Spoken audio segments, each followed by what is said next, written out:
On this week's episode of the Peach Life Podcast, we are joined by Ginnie and Austin.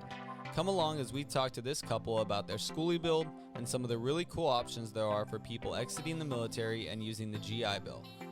Ginnie and Austin are planning their bus to be completely off-grid with a roof deck and a pretty sweet sound system. We hope this episode will inspire you to dream about your lifestyle options and bring some insight to what the process can look like for people in different situations. Thank you for listening, and I hope you enjoy episode 6 of the Peach Life Podcast. Thank you guys so much for joining me today. I'm really excited to have you guys on. You guys have Thanks for having us.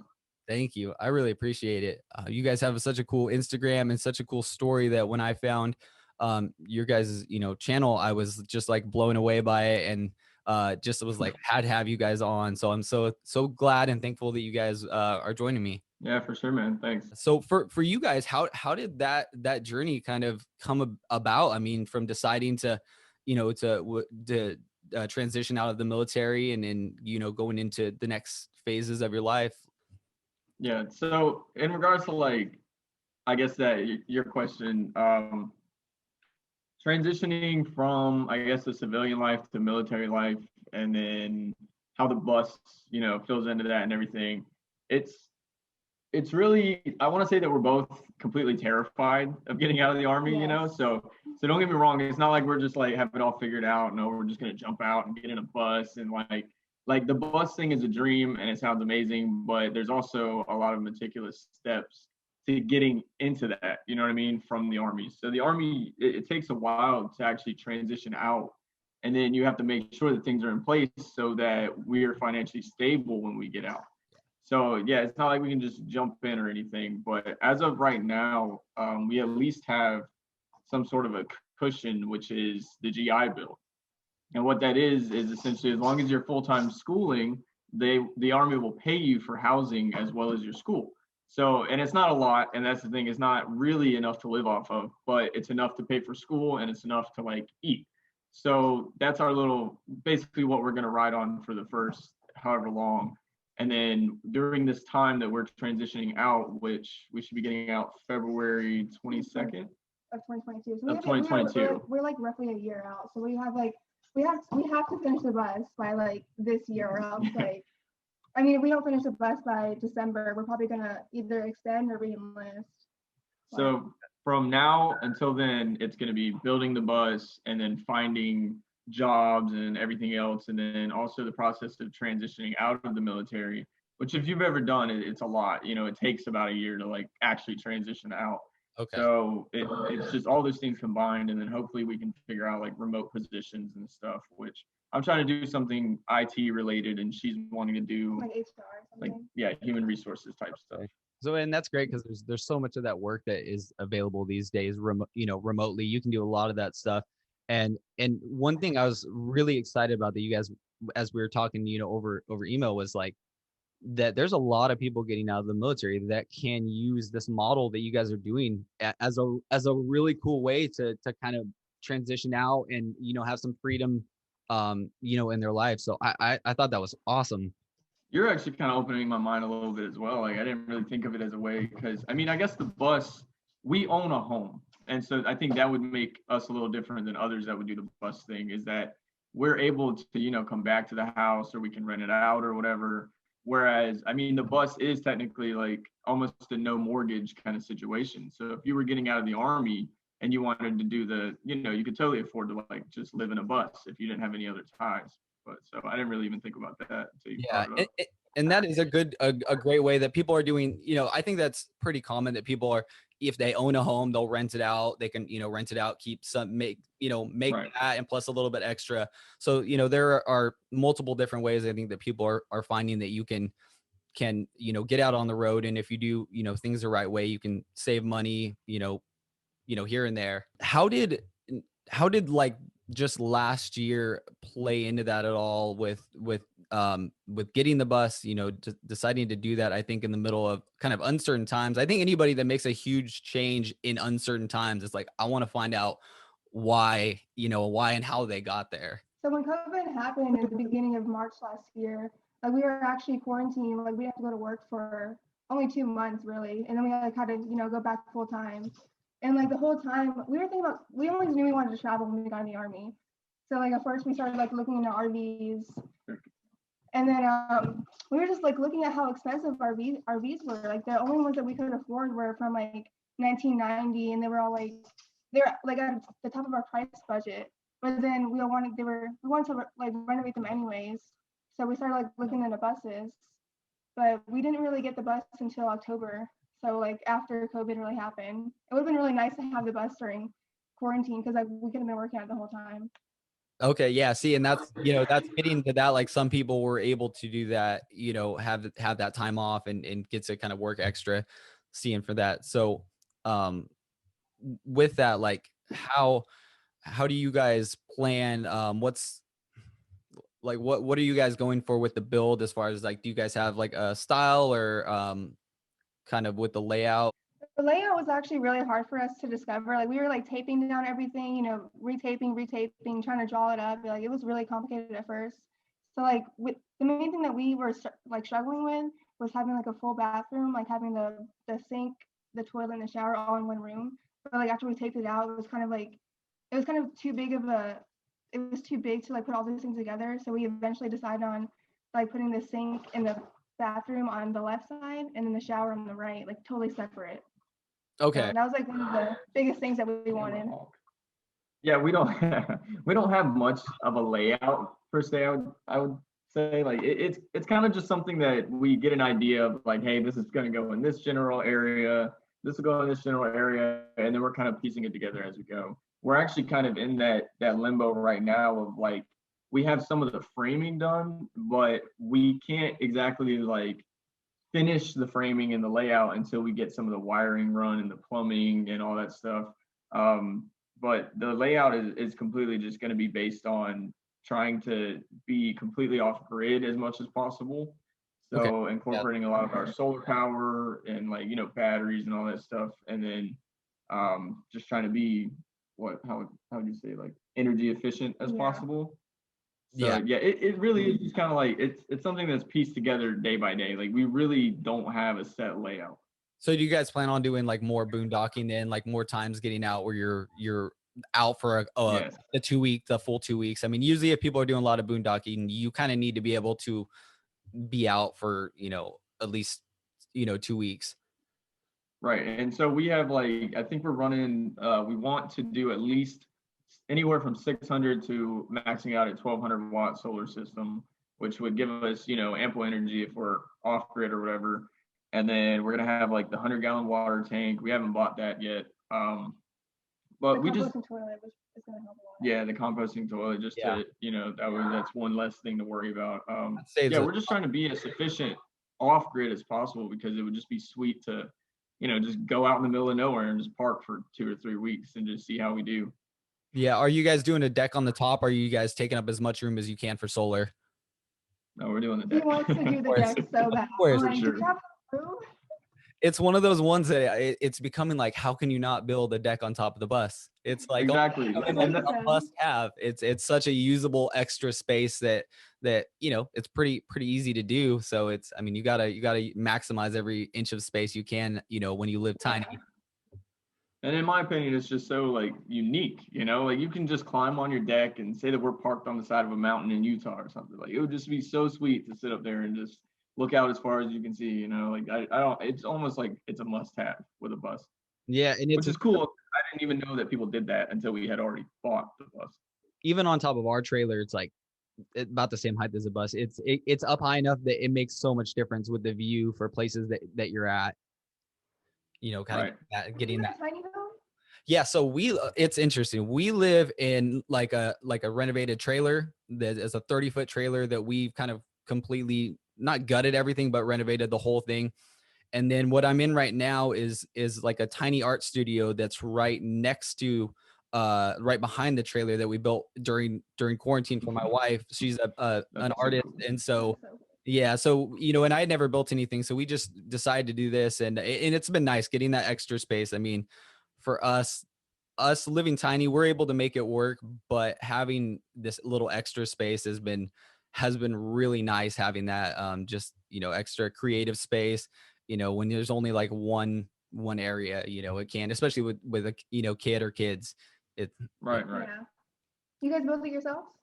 Yeah, I built this, and I really did build it myself. My wife broke her arm it was right before, right after we started doing it. Yeah, she took up rollerblading and broke her arm. But so it was like, so that was one of those things that she was not able to. But it was a good learning lesson for me. I never really built anything before, and I was like, well, I'll give it a try. I had the episode that was two weeks ago, the third episode was with this guy named Graham. He's got a channel called Woodness Goodness where he was building a cool cabin. And I started watching his channel, and I was like, you know what? Like, let's go for it. Let's do it. He was a little bit into his, and I was just like, I think we could at least give it a shot. And I think it took about 5 months. Yeah, I think it took me 5 months. But so it's been a cool little experience, and that doing that and being helped out by other people is like why I'm like, this is like the greatest thing I can get out there for other people, is like helping other people just decide to make that decision and just take the jump. And it's a really cool way of life. I think we were definitely influenced by other people, because like I was contacting a lot of people who already like built their buses, and I was like, are you guys professional builders, woodworkers? Like, do you know what you're doing? And we're just like, we learned everything off of YouTube. So like that was really inspiring to me. Like we literally have learned everything off just Googling and like YouTubing and stuff. So it's like so crazy how helpful this schoolie community is too, because everyone says just get out there and do it. Like don't be afraid, If you're on the verge of like thinking about doing it, you should just start doing it. Like she was saying how I think originally we wanted an RV, which is I think what a lot of people do. And then we actually went, like we were sold on that. We were like, we were going to do the RV thing. That's great and stuff. Because I have a truck that could tow at least, one of the smaller camper trailers. And we went and looked at one at an RV dealership out here. Almost bought it. Pretty close, because it is sweet. Like, don't get me wrong, you get into it and you're like, wow, this is awesome. It's like got surround sound audio. It's so nice and it's done.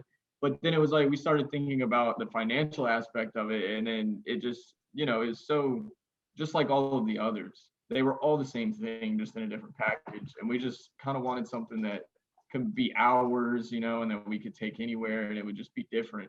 And I want to say we sat down one night and just watched this random Netflix documentary. It was Expedition Happiness. Yeah, have you seen it? Man, the name sounds familiar, but I'm not sure. I don't want to say I have if I haven't. The name sounds familiar. It's this couple that I guess that they were from like Germany, I believe Germany, right? And they flew over here, and then they flew to North Carolina, and they built a bus. And this was all on like a work visa, right? They built a bus in 2 months, took it up to Alaska, like through Canada, and then back down to somewhere in Mexico where they finally like stopped, and they ended up like giving the bus away. But it just kind of ignited in us like, hey, like maybe we should do the bus thing. Yeah. And then we started like Googling it, and it just made more sense financially. Like they're more structurally sound. It was just like, maybe we could do this. These people aren't professionals, they're amateurs. Nobody knows what they're doing actually. And we definitely don't know what we're doing. So finally we were just like, let's look into getting a school bus. And then a couple months later, we have a bus. Yeah, I like that you can take the bus and make it your own too, Yeah, being able to customize that layout, and you really said it. They're so much more rugged. Like RVs are cool and they look pretty, but they are nowhere near as rugged, even in the way they're built, in any way, as a good built schoolie conversion. Like there's just no doubt about it. Yeah, it's kind of the ground up thing. You can't, like, even the travel trailer, it was cool and it had a lot of the things that we would like. But as far as like, getting off road and then having solar, as an option, and then having the all 12-volt system and the propane everything. And, by the time that you get into a newer trailer and you do that, you can almost afford to build a bus. Like, so it made a lot of sense to us that, the things that we wanted to do compared with the price of getting the school bus and then actually implementing that into our build, it was just a no-brainer, And I noticed actually a lot of these buses that you can go online and buy a built-out school bus for just about the same as a camper, but it doesn't cost as much to build that, Yeah. Oh yeah, you pay a significant amount more if you don't do it yourself. Now on that though, I would say that if you are unable to build a school bus, like we're really fortunate, like we have the Army, we have at least a pretty steady income coming in. Like we had time. We get like 4 days every month or whatever, and you get your weekends pretty steadily. So you can always bet that you'll have at least some time and the money coming in to work on a bus. That, paired with the fact that we have a house and a place to put it. So I understand why some people, it would make more sense to actually get a little camper trailer or something, because even though it's a little bit more money up front and you might not have the durability, it's more accessible to, more people. I'm Yeah. thankful for our neighbors. We're so thankful that our neighbors have not like said anything about it. Like we have like the neighbors across the street, our neighbors to the left of us, they like have not complained about the bus at all. They're just like coming to check it out. Yeah, they come by like every so often to look at it. That's cool. It is such a cool thing to see somebody doing. So I can definitely see a lot of people being intrigued by that. Like, what you're doing, you're building a house out of a bus. Like, Yeah. Did you guys have any construction experience at all? Or were you guys, just going at it like just YouTube? So when we started, she couldn't even measure. Okay, I did not know how to use a tape measure. She had never used a tape measure. I would literally be like, okay, it's 5 inches and 3 lines. Like I still do that. I don't know 3/8, 2. I don't know any of that stuff still. I just count the lines.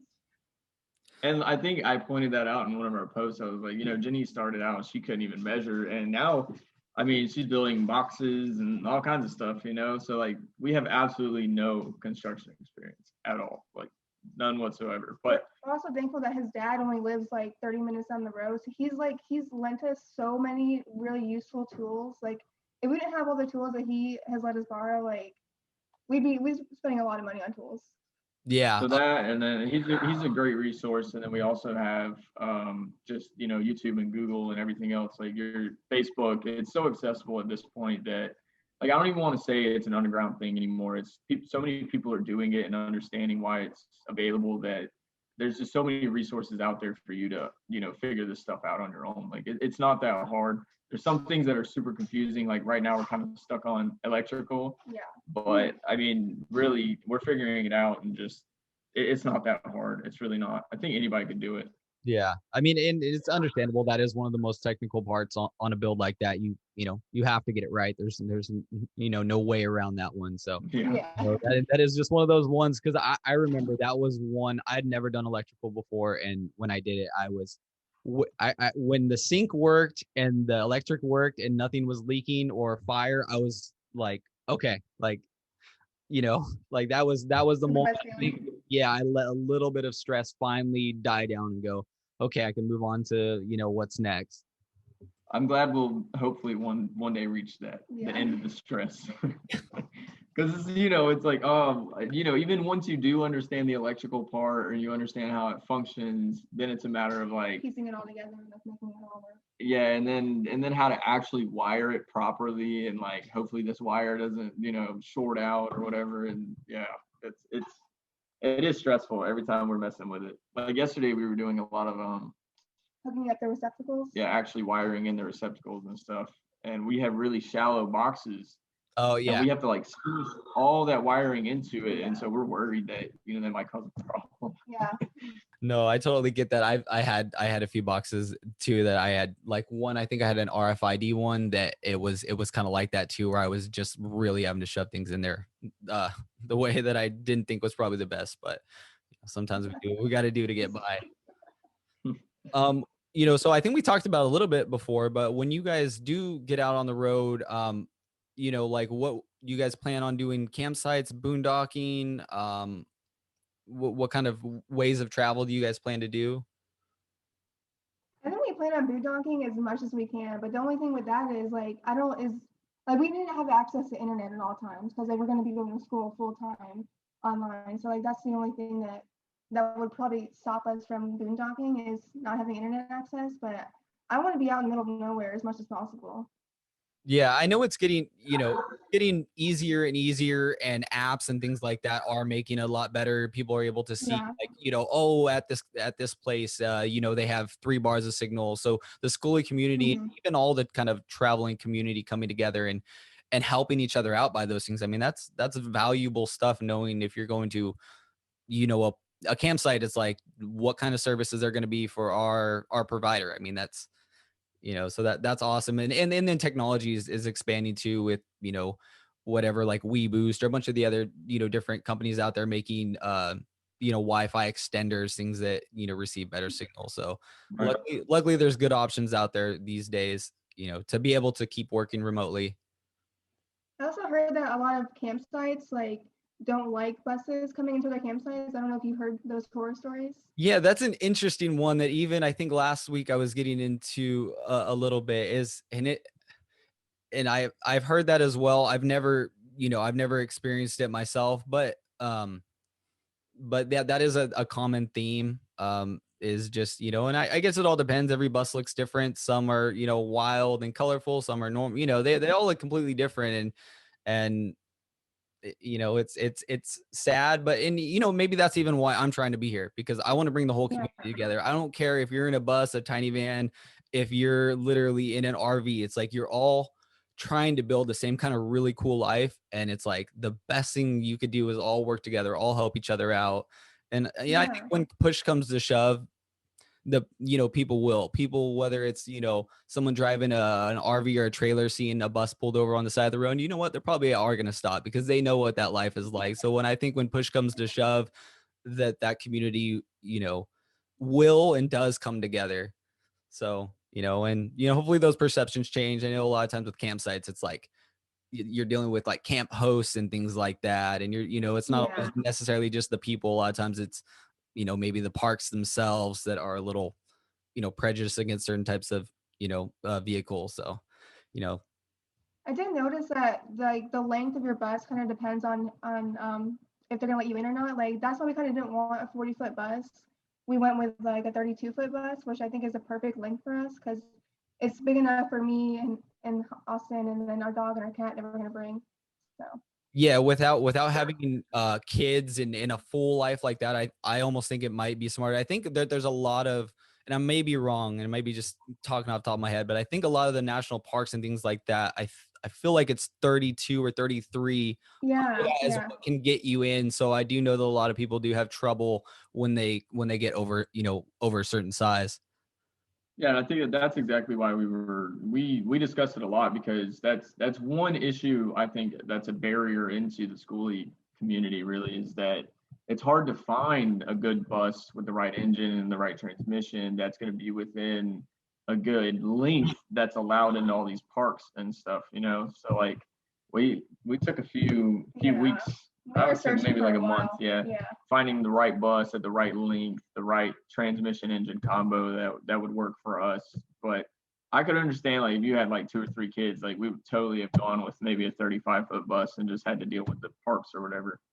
I feel like the mid-sized buses are so hard to come by. Like we had to drive 8 hours to Pennsylvania to go get ours. So Oh yeah, no, people. I mean, so many channels I've seen like fly. I mean, people, go all over the place to to get the right one. Some are like, we got like one of three in the world that we were looking for. Specific yeah.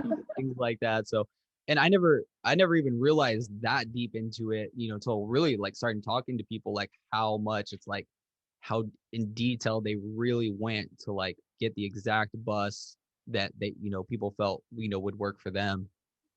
Yeah, I feel like we knew more of what we didn't want than what we did want. Like we heard a lot of bad things about the 545 transmission because something about like it can't go down hills. I don't know. We just knew we wanted to avoid that one. Okay. Yeah. So but that's great that there's Yeah, those kind of resources out there that people, say that kind of stuff like, hey, like yeah, these ones are having, a lot of issues and Yeah, it's crucial. I mean, if you're getting into it, you definitely need to check out some of those. Like Facebook is a really big help. Now, I have to say that as far as communities go, Facebook can be a little more pretentious, I guess. yeah. Like especially the RV community. But as far as the schoolie one, they're pretty good for now. I think Instagram's a lot better as far as just less toxicity in their community. But there is a lot of help on all those platforms as far as like especially entering the community, because once you're in, I mean, you can look up videos on all kinds of different things other than school buses, but getting in, you really need to know, what kind of school bus is the best, what brand you need to be looking for, because because certain brands have a higher ceiling. If you don't want to do a ceiling raise, it's really deep. And so I would definitely encourage people, like, if you're getting into it,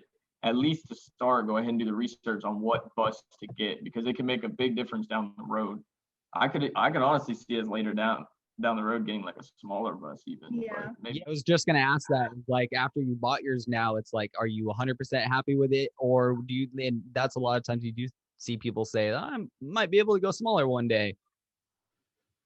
I think we're 100% happy with it. I mean, I am. I think she originally wanted the flat nose bus, and we ended up with like a dog nose kind of bus. And I think she wanted the rear engine. The rear engine flat nose. That's like what I wanted so bad, but those are so hard to come by, especially the midsize. Like I think it's easier to drive the flat nose because like the turning radius is.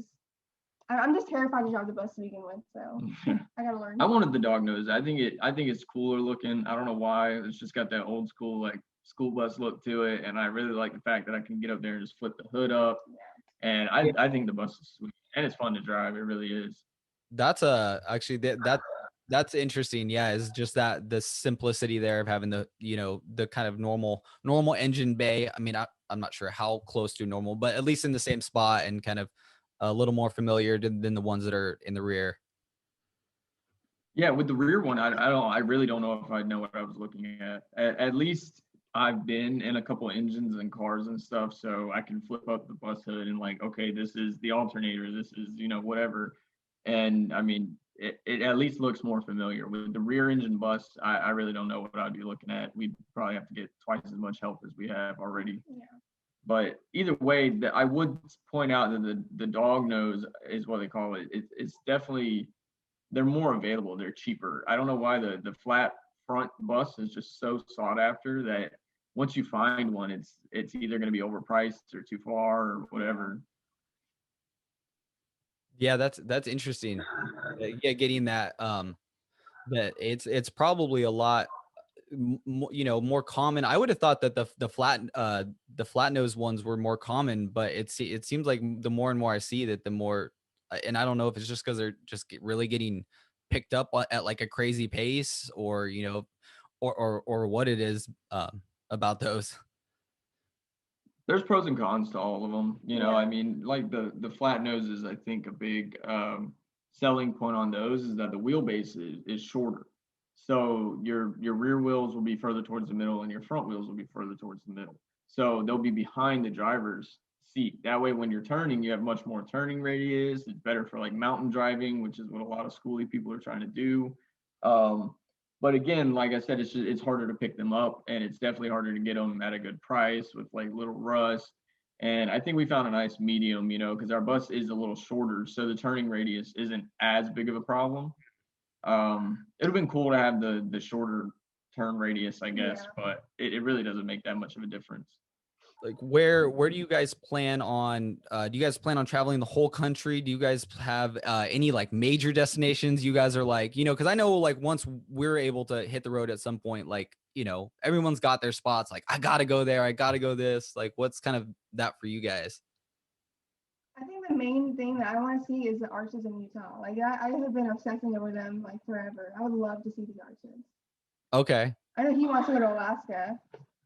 Yeah, it's, we want options, I guess, but that's one part that I don't think we've let ourselves like sit down and really plan out. Like, this is where we're going. This is where we're going. I don't think we've come to grips with the fact that like it's actually this is 100% happening yet. Yeah.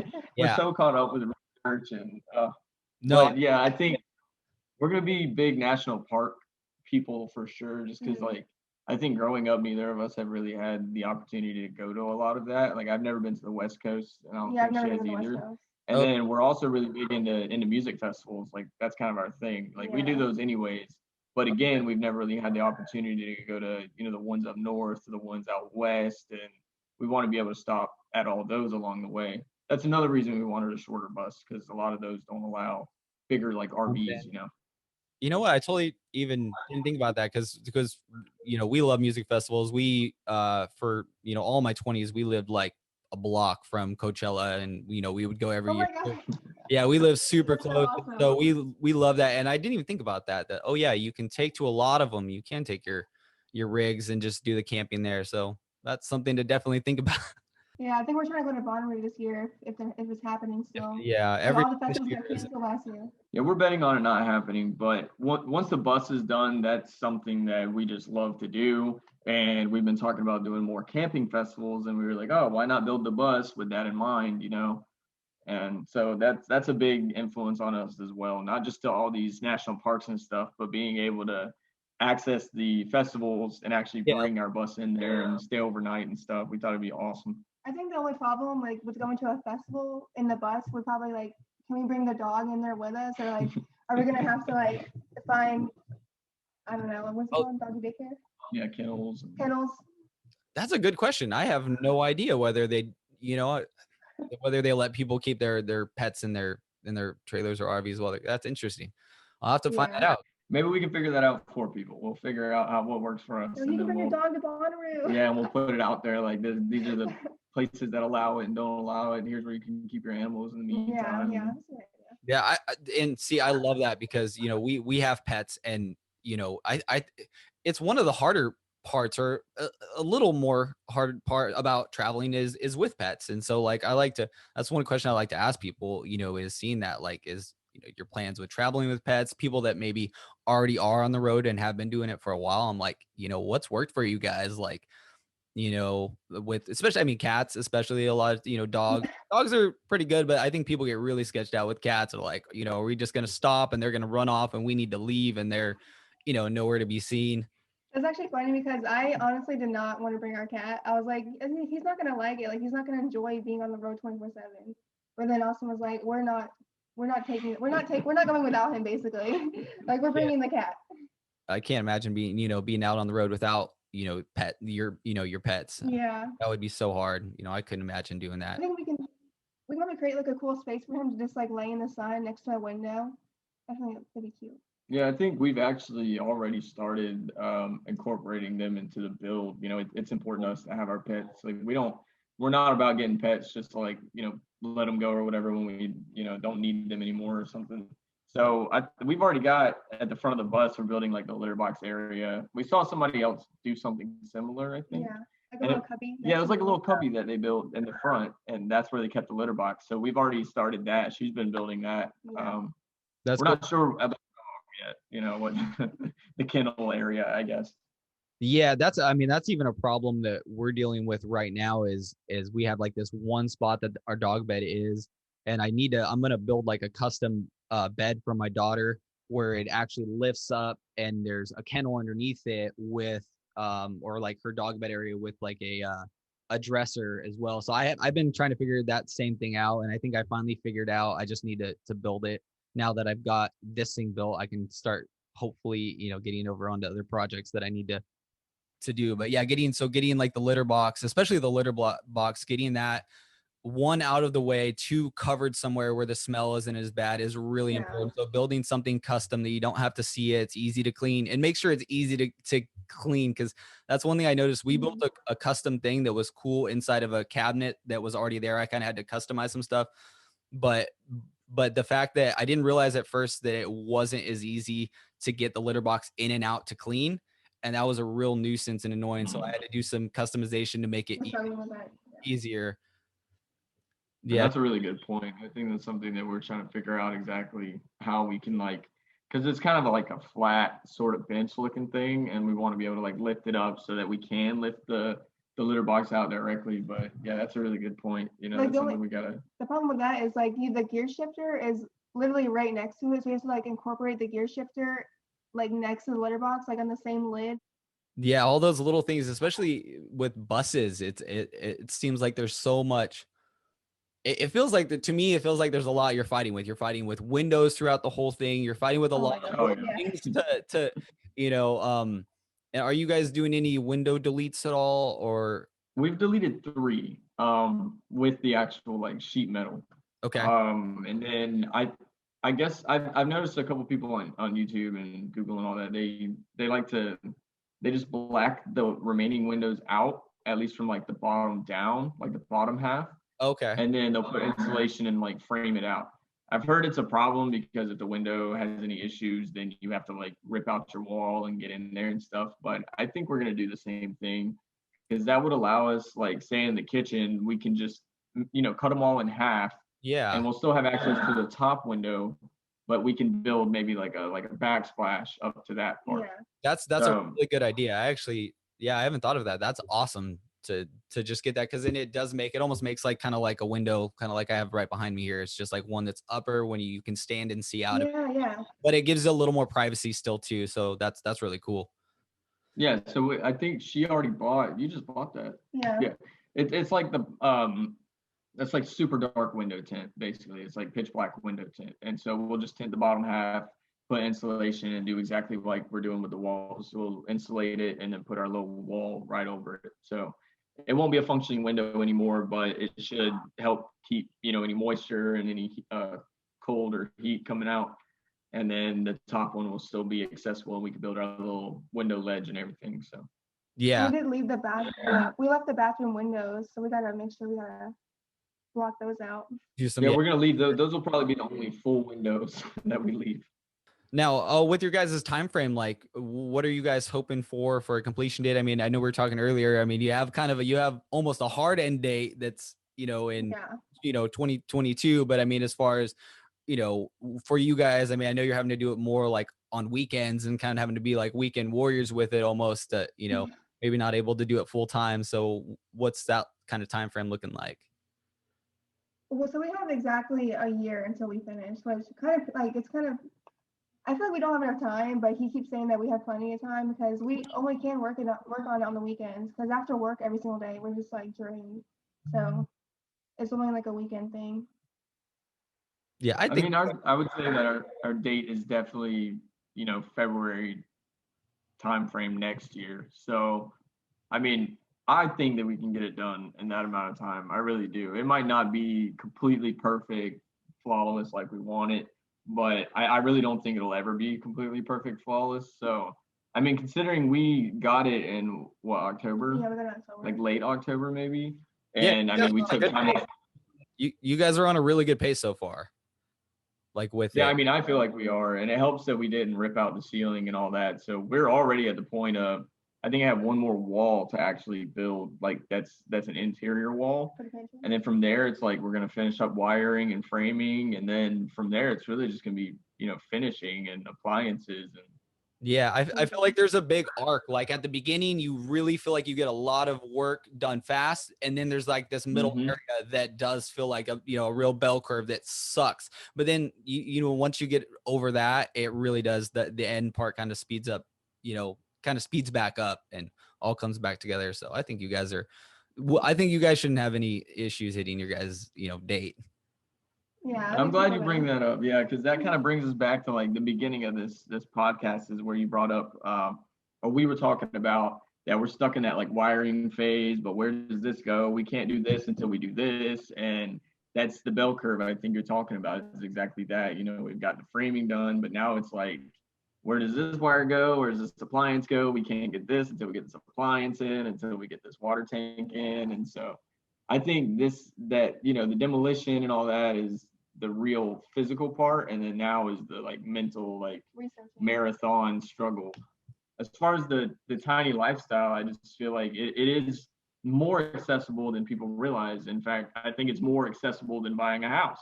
I think it's really. I honestly, yeah, and that's the thing that people don't understand is that it's more accessible than the lifestyle that you're already paying for, the lifestyle that you can't afford. Because I mean, if we have a bus, we don't need a car. Like we can just get a little cheap, like $1,000 motorcycle. Yeah. That's our transportation. I was gonna ask that. Do you guys plan on towing anything behind, or having like a bike or scooter, or what do you guys plan on traveling with that way? So, I believe that's the one thing we're gonna outsource. I don't know anything about welding, and I don't want to mess it up, even if I learn it, which I will. But we want to at least have some sort of platform on the back of the bus that we can put a motorcycle on, because we've heard a lot of people talking about, like, especially during the busy season and those RV parks and stuff, if we do happen to have a space and we don't want to lose it, it'd be nice to just, unmount our motorcycle, go to the grocery store, whatever we need to do, or even go to these national parks. Because, shoot, we went to a state park, what was it, Chimney Rock, I think, in North Carolina. And I mean, I saw a bus up there, but I don't picture us climbing that mountain. Are you going to do like kind of an enduro-ish where you can, take it on the road, but get it a little off-road if you need? I would love that. I would love to have kind of a hybrid sort of bike that could do both, that. Yeah. I mean, she's I'm not driving it. She's scared of motorcycles, but I think that it would be sweet to be able to do that. Yeah, to have something that, we could take, whichever way. And then especially out west where things are a little, I don't want to say more lenient, but just more spaced out. Like you can kind of get off-road a little more. Yeah. Being in the East Coast, we probably are going to end up more in the RV parks and stuff. There's a lot less open land as there is in places like Utah and all this crazy. That's what I'm hearing with everybody I talk to. And I didn't realize it. I mean, of course, that the East Coast is so much more developed. I mean, it's been developed, but I didn't realize how much and how little, like literally anywhere to pull off to the side of the road or stay or, free stuff. No, there's really not. That's not a thing. I don't want to say like that's not possible on the East Coast, but it is so much more developed. Like you said, there's so much bigger of a population on the East Coast. Now the West Coast, yeah, you see that population, but it's really only in like LA and San Francisco and like the big cities. But outside of the big cities is kind of fair game. Whereas the East Coast, even outside of the big cities, it's all very like, there's nowhere like that you can just pull off. Like you're gonna be somewhere in somebody's yard. Like you can't just like even in the mountains in the middle of nowhere, there's nowhere to just pull off, and there's no developed land or.